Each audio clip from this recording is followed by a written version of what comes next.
क्या आपका hair fall रुकने का नाम नहीं ले रहा है? क्या आप हेयर फॉल से परेशान हो गए हो? क्या अलग अलग टाइप के ट्रीटमेंट्स करने के बाद भी, सप्लीमेंट्स लेने के बाद भी आपका हेयर फॉल कम नहीं हो रहा है? हेयर टेक्सचर दिन ब दिन खराब होता जा रहा है? तो ये वीडियो आपके लिए है। नमस्कार, मेरा नाम है डॉक्टर ऐश्वर्या फाटक। वेदोलॉजी हेल्थ मैनेजमेंट क्लिनिक्स में मैं आप सभी का स्वागत करती हूँ। आज के वीडियो में हम सविस्तर रूप से जानेंगे कि हेयर फॉल क्यों होता है, हेयर फॉल के पीछे की असली वजह या रूट कॉज क्या है, इसके कारण क्या है और इसकी सही चिकित्सा कैसे कर सकते हैं। तो चलिए जान लेते हैं हेयर फॉल के क्या कारण हैं और आयुर्वेदा की मदद से और पूरी तरीके के नेचुरल प्रोसेस से हम ये हेयर फॉल को कैसे परमानेंटली रोक सकते हैं। क्या है हेयर फॉल के कारण? तो सबसे पहला कारण है अंडरलाइंग कॉज या डिसीज, यानी कि अगर आपको कोई भी हार्मोनल इम्बैलेंसेस है या कोई भी अंडरलाइंग डिफिशियंसीज है, अंडरलाइंग कॉजेस है जिसकी वजह से आपको डिफिशियंसीज हो रही हो या आपके शरीर के हेयर सेल्स तक, स्कैल्प सेल्स तक प्रॉपरली नरिशमेंट नहीं पहुंच रहा हो, जैसे कि थायराइड है, पीसीओएस या हार्मोनल इम्बैलेंसेस है, तो उसके वजह से आपका हेयर फॉल हो सकता है। दूसरी सबसे बड़ी वजह ये है कि आपको डाइजेस्टिव कंप्लेंट्स अगर है तो भी आपका हेयर फॉल होता है।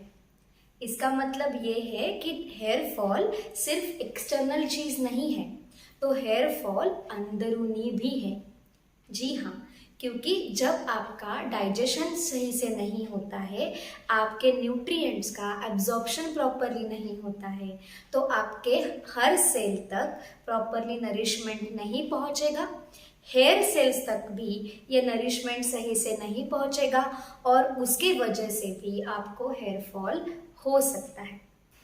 इसके पीछे का तीसरा सबसे बड़ा रीजन है बहुत ज़्यादा कॉस्मेटिक्स का यूज़ करना।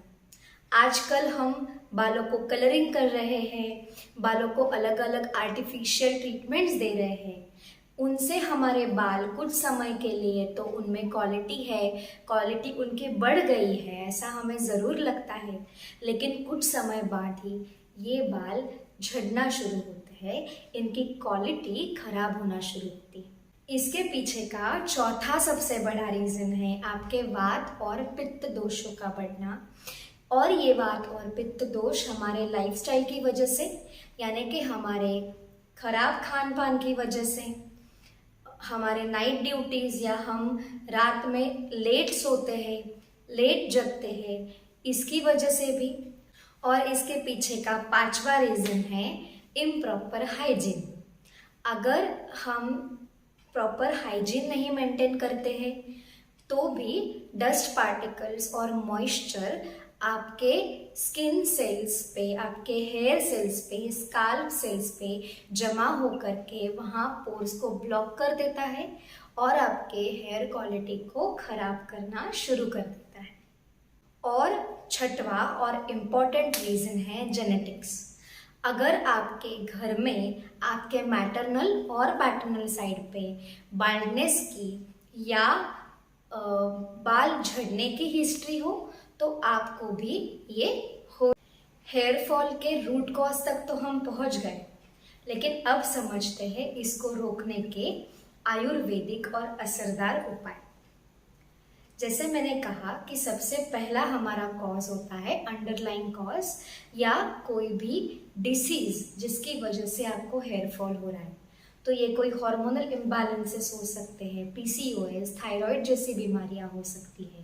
तो इनका सबसे पहले इलाज करना बहुत ज़्यादा ज़रूरी है और ये इलाज पंचकर्म के उपचारों से, शतावरी, लोद्र, अशोका, चंद्रप्रभा जैसी दवाइयों से बहुत अच्छे से और सक्सेसफुली आयुर्वेदा की मदद से किया जा सकता है।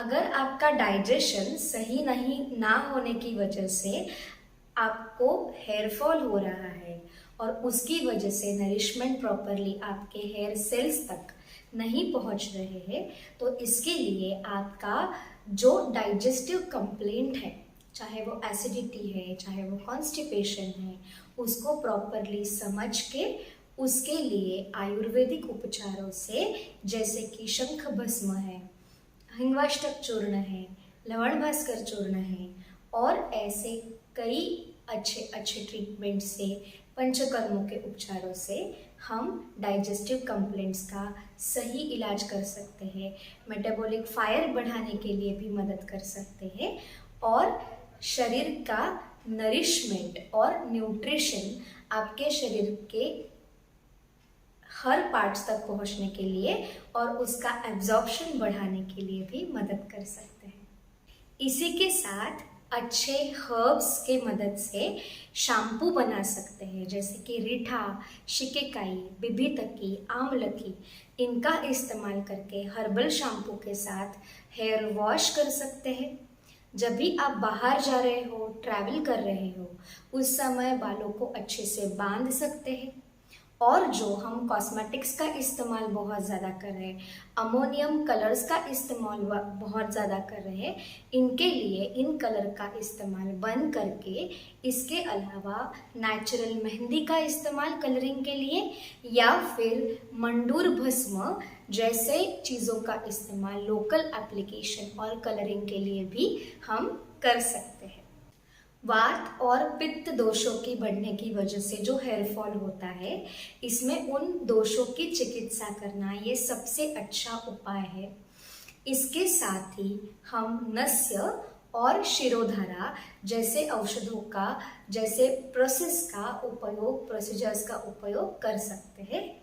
इसके अलावा स्ट्रेस को कम करने के लिए योगासन और जटामांसी और ब्राह्मी जैसे टैबलेट्स का इस्तेमाल कर सकते हैं।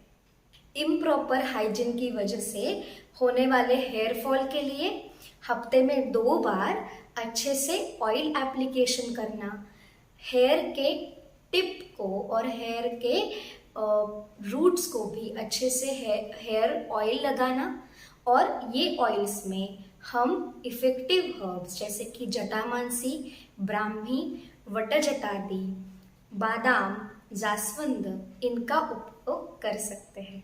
इसके साथ साथ आयुर्वेद के इफेक्टिव प्रोसीजर्स जैसे कि शिरोधारा, जलौकावचरण, नस्य और शिरोपीछू जैसे प्रोसीजर्स का इस्तेमाल करके हेयर फॉल को कम कर सकते हैं और नए हेयर्स को भी ग्रो करने के लिए मदद कर सकते हैं।